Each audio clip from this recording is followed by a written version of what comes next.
big thing in job search and big part of your success is consistency. Job searching is not a talent. It's not something you naturally know how to do. Confidence is what you build through action, through doing, through reps. You don't wake up confident. You don't fake it. Consistency in your job search is underrated. Welcome back to another episode of the Career Diet Podcast. As we are nearing the end of the year, I have been reflecting on the year, our wins, our client wins, what has worked, what we changed this year, and what we are bringing with us into the new year. And something that I have talked a little bit about on the podcast was that this year we have fully rebuilt our core coaching experience, the Star Candidate program, and really fully transformed how we help our clients.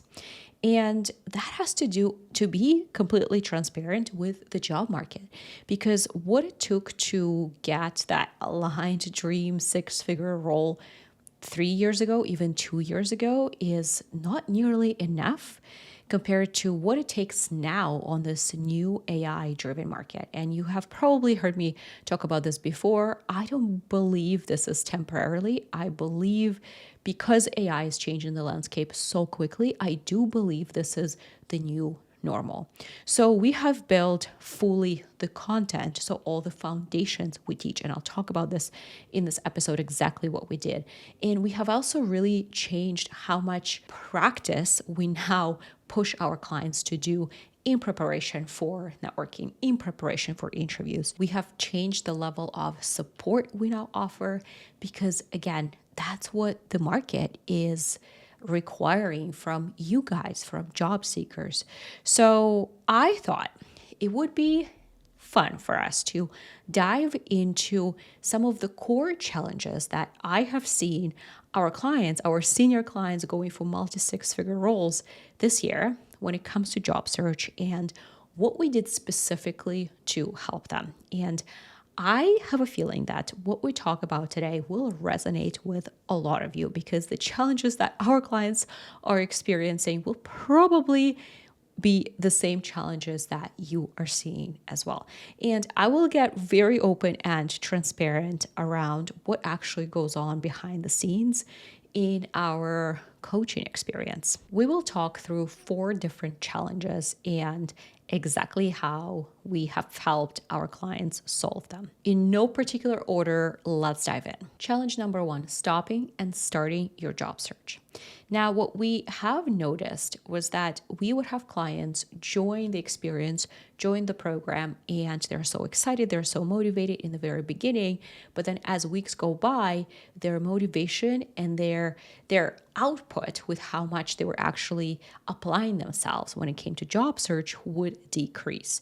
And I very much am aware that this is normal. This is very normal human behavior, as with, trying to exercise or eating healthy. When you kind of get this motivation, you have a big goal and you're really sticking to it, typically for a few weeks, and then life gets in the way and you're not as consistent and oftentimes you drop off. Now, as with exercise or eating or any healthy habits, really, you can't really stop and go to see the results. Big thing in job search and big part of your success is consistency. So this year, I have really been obsessing over this idea of consistency and how to help our clients stay consistent. So week after week, they're taking steps forward. And that is, at the end of the day, what makes the difference for them, because it's never just one tweak, it's consistency. So I'm going to walk you through how we're helping them stay consistent. And whether you're our client or not, if you're listening to this and you're someone who struggles with consistency, you can implement some of these tools that I'm going to share with you for yourself. All right. The first thing we have implemented this year is you and I do one-on-one live kickoff call. The most important part of that call is we set up a very clear, very detailed 30-day plan for you. So you know exactly where to spend your time, for the next 30 days. You have very specific goals with dates attached to them.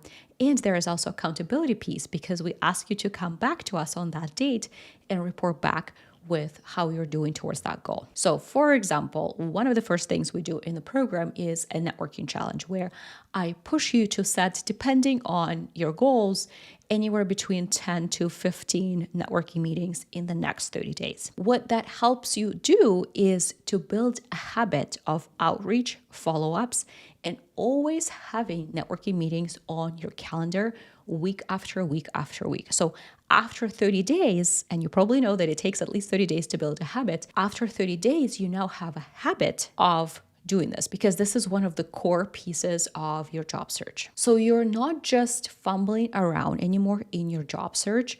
You have a very concrete, detailed plan for the next 30 days and weeks that follow. You know exactly what you will be doing and where to spend your time. And what I hear from my clients is that now they spend maybe 10 minutes, couple of days a week looking at open roles. The rest of the time, which is what we push them to do, they're focused on what matters, which, a spoiler alert, is networking and interviews for the most part. All right, the next thing we have implemented is a progress tracker so that you have a very kind of visual, easy way to see what your job search is going to look like. So you have very specific milestones you want to hit week after week, and you see the set of habits that you're building over time. So again, it's just very structured and visual, and you're never wondering, what am I doing today? What am I doing this week? Another big shift that we made this year, we have moved to a brand new platform, and we have introduced daily prompts and daily micro focus. So you're never alone. You're not just by yourself on your computer.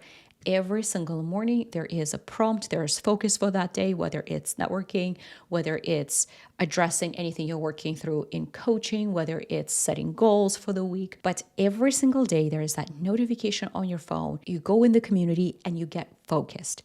So for you, if you're not in our program, you can start setting this for yourself. So it can be first thing in the morning, there's that nudge on your phone that pushes you to revisit, okay, what is my number one focus today when it comes to job search? And speaking of community, that is another big achievement for us as a team this year is we have built a community. Now our coaching experience is a community. So you're never going through it alone. You don't feel like you're going through it alone. And I'll talk about it later in the episode. We actually push you to practice with each other. So this way you're building your skills faster. You're getting that feedback from real humans and a number of different humans. And again, you're building connections and you see, oh, other people are going through this too. Other people have the same thoughts and the same challenges. I am not alone and you guys are learning from each other. It's just honestly makes your consistency and you staying on track with your plan so much more achievable. And what this consistency and me really obsessing with how to build this consistency, how to help you stay consistent has done for our clients, even in this market. Within the first month, one of your goals is, as I mentioned, is to book a dozen networking meetings, which most people hit. Your goal is from those dozen meetings to get them to lead to at least one target interview, which again, most people book that first target interview, oftentimes without applying within that first month, which as a result, in just the last few months, we have had a number of clients land offers. And I was just looking through our results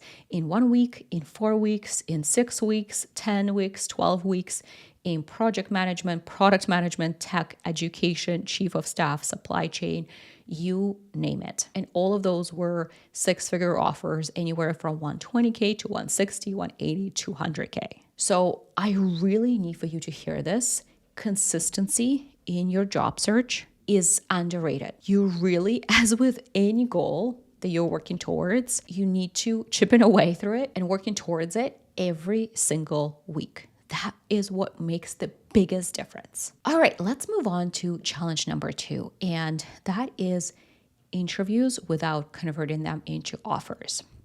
The reality is that the market has changed. And again, what has converted interviews into offers 3 years ago, 2 years ago, is simply not enough. And what I have felt in the beginning of this year is that we really need to bring our interview prep inside our coaching experience to the next level.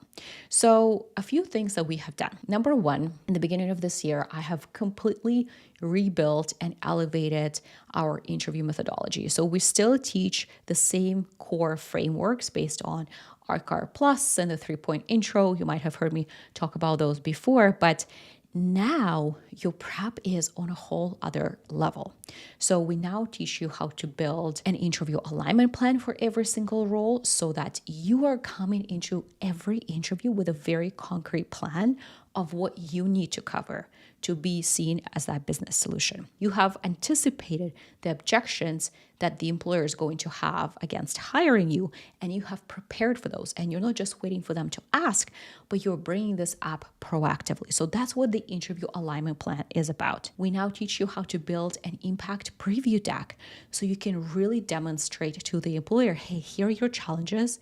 Here is how I would approach them, and here's relevant experience that I have. So when you have that insider intel that you gathered through networking, you can build this deck. And again, for senior roles in this market, this does make a difference, and going really to the next level with interviews is now so important. Another thing I have noticed with interviews this year is that we would have very senior, very accomplished clients, but when I talk to them, I don't see that. I don't see that they are senior and accomplished.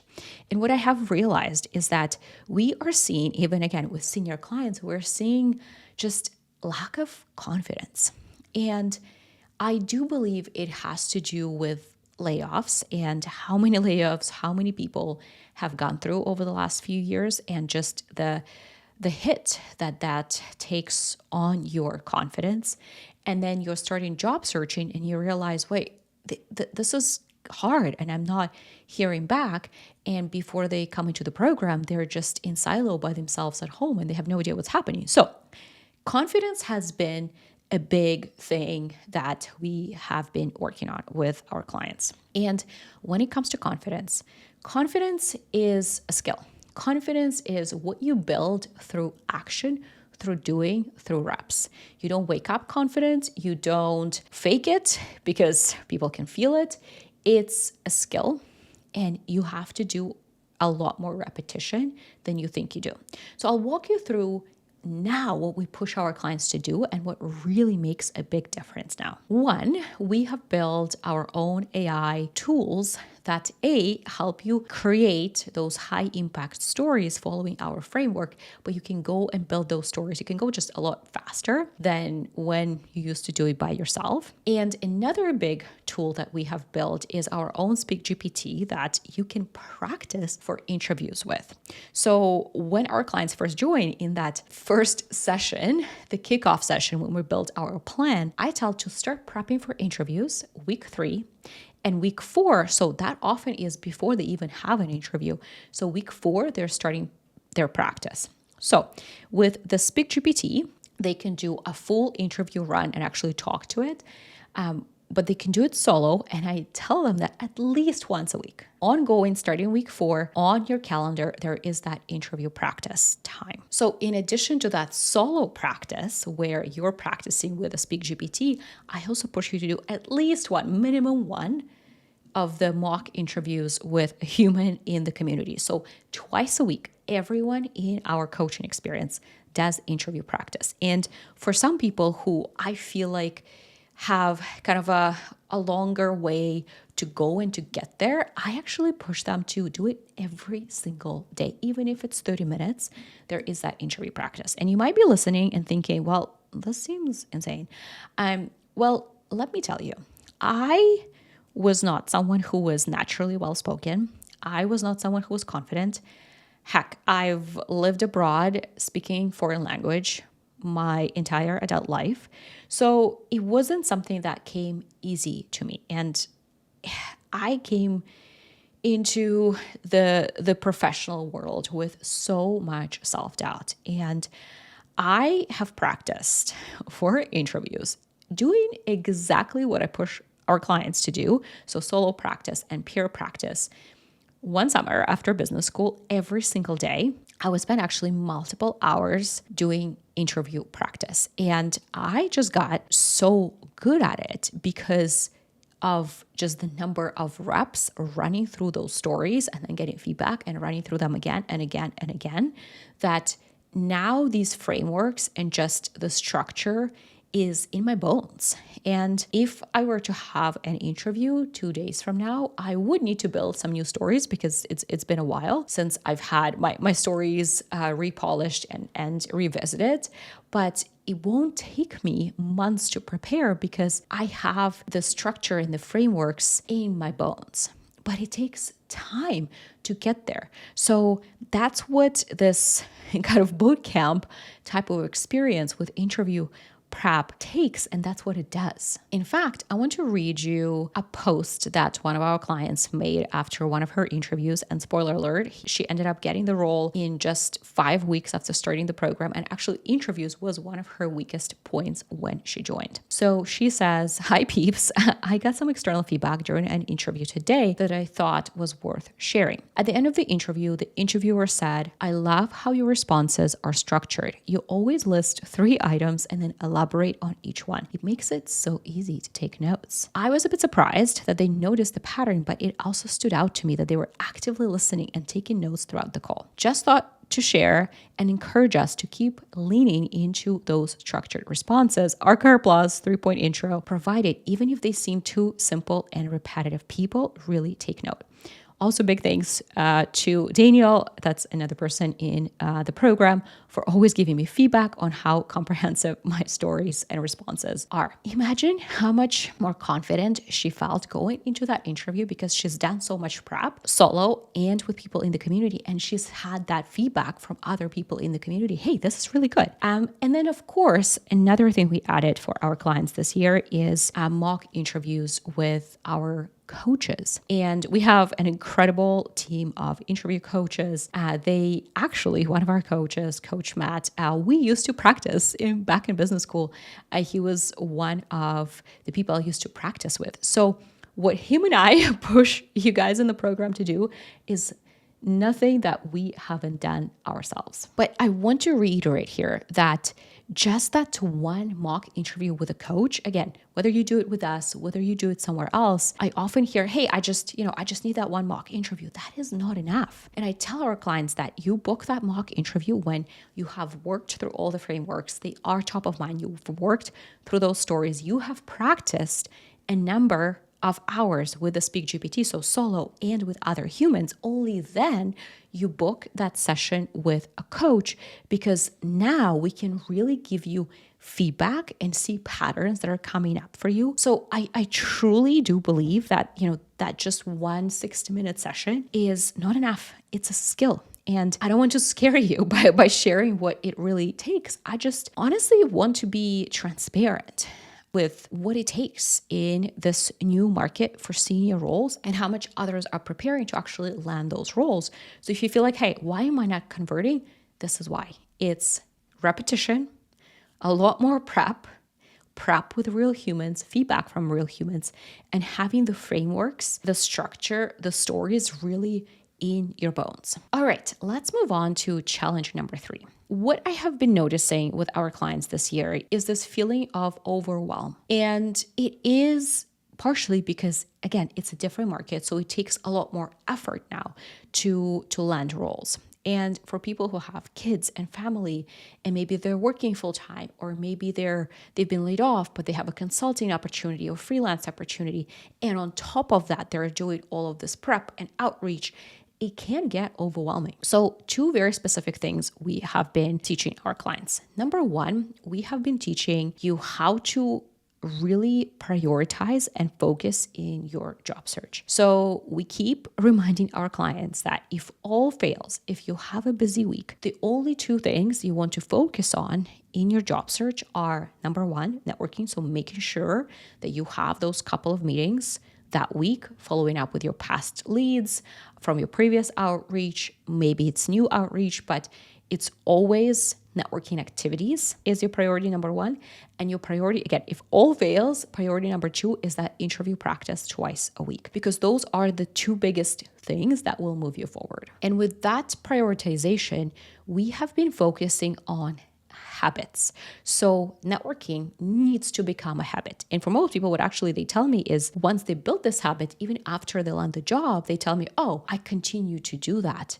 Or they're negotiating the offer, they're about to sign, and they have two other interviews because they're continuing to network and talk to other people. So we help you build habits. And with habits come this second part that we've been working on with our clients is time management. So we actually now teach you tools to audit your time, audit your week. And what our clients are saying that, wait, I just found 8 hours, even though I felt so overwhelmed and I felt like I didn't have time for job search. After doing this time management practice, I've learned I have 8 extra hours or 10 hours, 15. Someone actually told me 50 hours she found. So we don't just give you the strategy and the tools, we really help you implement them.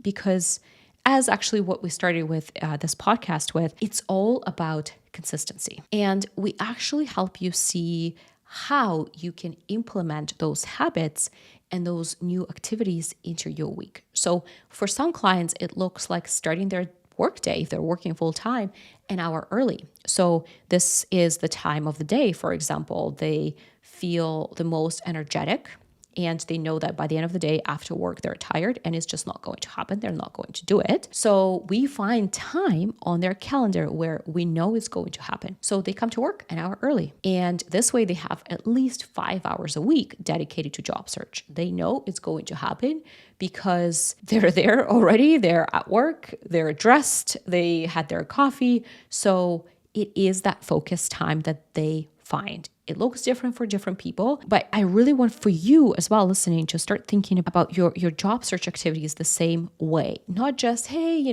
after work today, I'm going to, apply for a couple of jobs. Realistically, it's either not going to happen or it's going to be, that easy apply rather than proactive strategy, right? Where you're actually finding people and reaching out to people even while you are applying for the job. So you need to start thinking about your week and where realistically you have energy and you have time. All right. And the final challenge that I want to talk through today is networking that does not go anywhere. So the theme of this podcast is that it really does take more effort, more output in this new market to land that role. And that very much applies to networking. It really does take now more networking, more people, more outreach, more conversations, more meetings to land that offer. So with that, your networking is a lot more important and the conversations that you do book, you can't afford to just wing them. So what I have realized this year is that we really need to dive into networking strategies and specifically networking meeting strategies a lot deeper with our clients. We always taught the core principles, but now we dive into a lot more specifics. So this year I have built a new framework for networking meetings. So again, the principles are the same that we always taught, but now they are in a framework. So it's really a lot easier now to remember all the different steps of your networking meeting. I have also developed now a script for our clients that they can use as they are starting to practice for networking meetings. And notice how I said, not that they can use for networking meetings, because just having the script for a 30-minute meeting is not enough, because it's a script, but it's kind of just, it's a draft, because it's a meeting and it will go potentially in a different direction and you need to learn how to bring it back to where you need for it to go. So it is something that while you have the script, it's not enough. You need to practice. So similar to job interviews, we now push you to practice for your networking meetings when you first start. So before you talk to real humans and important humans, we again ask you to practice with the AI tool that we have built and with other people in the community. So the framework that is so easy for me because I have used it in my professional career thousands of times, but it's easy and I don't have to look at it because I have used it 1,000 times. So I teach you how to practice so that it becomes similar to interviews. It's in your bones, it's easy to use, so you're very natural in your networking meetings, but every single time you know how to frame the conversation, how to ask the right questions to get the intel that you need, but also lead the conversation in the right way and sprinkle facts about you, and then ask for the path forward at the end. Friends, all of this is a skill. That's why I push all of our clients to practice this. And I actually want to share something that one of our clients, Lorena, shared earlier this year with us when she started working through this. She is a consultant in New York City. She has worked with senior executives as clients, not just in her own firm, but as clients, which is a little bit trickier, for years. But she still felt like she was not good at networking, which again, we actually see very often in the program. And she says, I have to say what we learned here is different. This was scary for me before, and I didn't know if I can actually do this. And now you make this seem doable and clear. I just booked a meeting with a very senior person in my target company, someone I wanted to connect with for a long time, but was scared to. And spoiler alert, Lorena came back after that meeting saying it went so well. This partner, the senior partner, told her about projects that were coming up in early 2026. So exactly what she wanted for that meeting to be and where she wanted for that meeting to go. That's exactly what happened. But the interesting part here is that it's not something she knew how to do and was scared to even start. And that's something that we see a lot with our clients. But because they have the tools, the scripts, the frameworks, and they practice, is why we see so many of them start booking meetings so quickly and then getting those meetings to lead to introductions, referrals, and interviews. All right, so we have talked through 4 very specific challenges that we have seen our clients face this year, how we help them solve them. So we talked about stopping and starting your job search. We have talked about interviews that don't convert. We have talked about feeling overwhelmed, and we have talked about networking that doesn't really go anywhere. So if you're recognizing yourself in some of these challenges that we've talked through, you're very much not alone. The reason we have rebuilt the whole program is because everyone is facing these challenges. And that is because job searching is not a talent. It's not something you naturally know how to do. It's a set of skills. And in this day and age, in this new market, especially at senior level, it's this set of skills became so important. And people who are successful are people who really hone in those skills and really bring them to the next level. And as with the theme of this episode, it's not just what to do, but how to do it and continuing to do it over and over and over again so it becomes a skill, so it becomes easy, which is why we now have not just this program with a few videos and coaching sessions, but it's a system with accountability and community and AI tools and practice and ongoing coaching feedback. And that's actually another thing I forgot to mention. We have added more coaching support this year because now, let's say with those networking meetings, in coaching twice a week, we dive into so much excruciating detail around what networking meetings you have had, what has happened, how you followed up, how you're planning to follow up, how you're doing the second meeting, and so on and so forth, because all of that, the details matter. And you need to have people in your life, whether it's me, whether it's another coach, whether it's a mentor, but you need to have people in your life who will help you build those skills and will continue to give you feedback. So start thinking about how you can set yourself up for success, how you can build this system where you have the support, the feedback, the accountability, and the tools. Because it's, once again, it's not just one tweak. It's not just your resume update. It's a lot deeper than that. All right. If you're listening to this episode and thinking, okay, I really need to figure this out. I need to learn these skills. I need this support. You're in the right place. Book a call with my team and let's talk about where you're getting stuck and how we can help you and whether the Start Canada program is the right fit for you. That is it for this episode. With the holidays coming up, I hope you have a lovely time with your loved ones. You do disconnect and rest up. And then Q1, January, we are back. And we are really picking up that action and that output to make sure that you land that role in Q1. All right, that is it for today. I will see you in the next episode.